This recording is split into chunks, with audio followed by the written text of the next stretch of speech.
তো hello guys, চলে এসেছি আমার খেলা খবর চ্যানেলে বিগ আপডেট নিয়ে। তো চলো বন্ধুরা, খুব গুরুত্বপূর্ণ আপডেট নিয়ে চলে এসেছি। ফুল ভিডিওটা দেখতে থাকো, স্কিপ করবে না।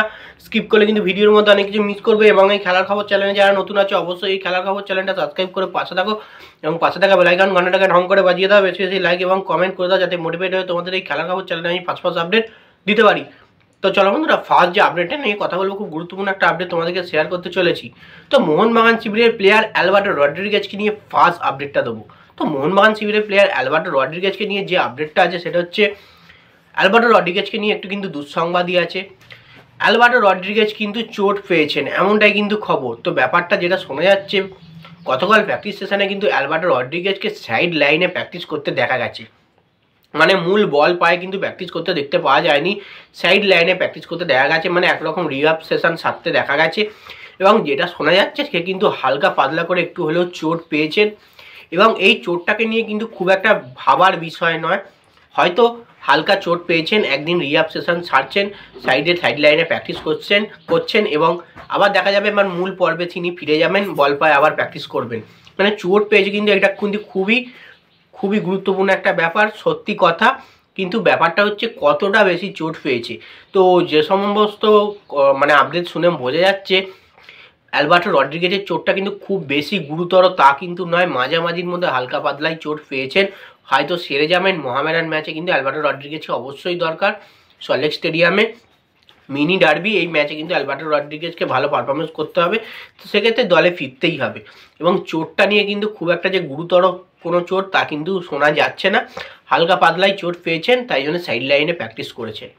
তো যাই হোক, অ্যালবার্টো রড্রিগেজকে নিয়ে আপডেট ছিল। আর নেক্সট যে আপডেটটা নিয়ে কথা বলবো সেটা হচ্ছে, মোহনবাগান শিবিরের জুনিয়র গোলকিপার বলতে জুনিয়র থেকে এখন সিনিয়রের দিকে চলে এসছে আর্স আনোয়ার শেখ। তো আর্স আনোয়ার শেখ এই গোলকিপারটা মোহনবাগানের বিশাল ক্যাথের ব্যাকআপ গোলকিপার হিসেবে কিন্তু নয়, বিশাল ক্যাথের ব্যাকআপ গোলকিপার কিন্তু ধীরাজ সিং। এবং এও কিন্তু মোহনবাগানের গোলকিপিং করছে আর্স আনোয়ার শেখ। এই গোলকিপারটা কিন্তু যেটা সমস্ত মানে যে সমস্ত খবর আসছে, শোনা যাচ্ছে যেটা, এর আগে কিন্তু আর্স আনোয়ার শেখকে মোহনবাগান শিবির ছেড়ে দিয়েছিল। আবারও কিন্তু আর্স আনোয়ার শেখ মোহনবাগান শিবিরে আবারও যুক্ত হয়েছিল, মানে কোনো রকম ছেড়ে দেওয়ার পরেও কিন্তু আবার দলে নিয়েছিল। এবং এবার যেটা শোনা যাচ্ছে, আর্স আনোয়ার শেখকে কিন্তু কেরালা ব্লাস্টারে সই করিয়ে নিল। আর্স আনোয়ার শেখের কিন্তু মে মাসে 30 তারিখের মধ্যে কিন্তু চুক্তি শেষ হয়ে যাচ্ছে। এবং তার আগেই কিন্তু একটা অন্যরকম একটা ডিলে কিন্তু কেরালা ব্লাস্টার এই আর্স আনোয়ার শেখকে তাদের দলে সই করিয়ে নিল। এবং যেটা খবর সূত্রে জানা যাচ্ছে, অ্যাকচুয়ালি কেরালার প্লেয়ার মানে কেরালার এখন গোলকিপার হিসেবে কিন্তু সই করেছে আর্স আনোয়ার শেখ। মোহনবাগান শিবিরে তোমরা আর আর্স আনোয়ার শেখকে দেখতে পাবে না, এবার কিন্তু তোমরা কেরালা ব্লাস্টারে দেখতে পাবে। যদিও এখনও চুক্তি শেষ হয়নি মোহনবাগান শিবিরে, তাও একটা অন্যরকম ডিলের মাধ্যমে কিন্তু আর্স আনোয়ার শেখকে কেরালা ব্লাস্টার সই করিয়ে নিয়েছে। তো যাই হোক, এই আপডেট ছিল। বা নেক্সট যে আপডেটটা নিয়ে কথা বলবো, এটাও খুব কিন্তু গুরুত্বপূর্ণ আপডেট। এটা হচ্ছে East Bengal FC player PV Vishnu. তো ইস্টবেঙ্গল এফসি প্লেয়ার পিভি বিষ্ণুকে কিন্তু মোহনবাগান শিবির টার্গেট করেছে, এমনটাই কিন্তু খবর সূত্রে জানা যাচ্ছে। এবং মুম্বাই সিটি এফসিও কিন্তু টার্গেট করেছে। তো পিভি বিষ্ণুর সঙ্গে কিন্তু খুব বেশি দিনের আর চুক্তি বাকি নেই, ইস্টবেঙ্গলের চুক্তি শেষ হয়ে যাচ্ছে। এবং এই পিভি বিষ্ণুর পারফরমেন্স কিন্তু দুর্দান্ত। এই মরশুমে কিন্তু 4টে গোলও করেছেন পিভি বিষ্ণু আইএসএলের মরশুমে। এবং এই পিভি বিষ্ণুর মার্কেট ভ্যালু কিন্তু 1.4 কোটি টাকা। এবং এই প্লেয়ারটাকে কিন্তু মুম্বাই সিটি এফসি প্রথম থেকে টার্গেট করে রেখেছে, কারণ এর সঙ্গে ইস্টবেঙ্গলের যখন চুক্তি শেষ হয়ে যাবে তখনই কিন্তু তাকে নিয়ে নেবে।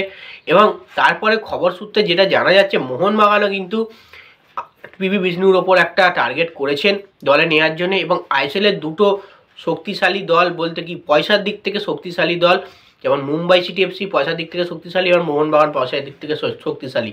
এই দুটো দলই কিন্তু পিভি বিষ্ণুর ওপর টার্গেট করে রেখেছে। এবং কে নিতে পারে, নাকি ইস্টবেঙ্গলেই থেকে যায় পিভি বিষ্ণু। পিভি বিষ্ণু কিন্তু ইস্টবেঙ্গল শিবিরে ইস্টবেঙ্গল প্লেয়ার মানে সমর্থকদের নয়নের মণি হয়ে উঠেছেন, দুর্দান্ত খেলছেন। এবং ইস্টবেঙ্গল এফসি যদি বড় ডিলের মাধ্যমে তাকে ছেড়ে দিতে চায়, ছেড়ে দিতেও পারে। এবং যদি চায় রেখে দিতেও পারে, কারণ চুক্তি শেষ হওয়ার আগে কিন্তু তাকে কিন্তু চুক্তি বাড়িয়ে নিতে হবে ইস্টবেঙ্গল এফসি। নচেত কিন্তু মুম্বাই সিটি এফসি নাহলে মোহনবাগান যে কোনো কেউ টার্গেট করেই রেখেছে, দলে নিয়ে নেবে যে কোনো বড় ডিলে। তো যাই হোক, এই আপডেটই ছিল। ভিডিওটা ভালো লেগে থাকলে লাইক কমেন্ট শেয়ার সাবস্ক্রাইব করে পাশে থাকো। চলো বন্ধুরা, বাই। নেক্সট ভিডিও আবার দেখা।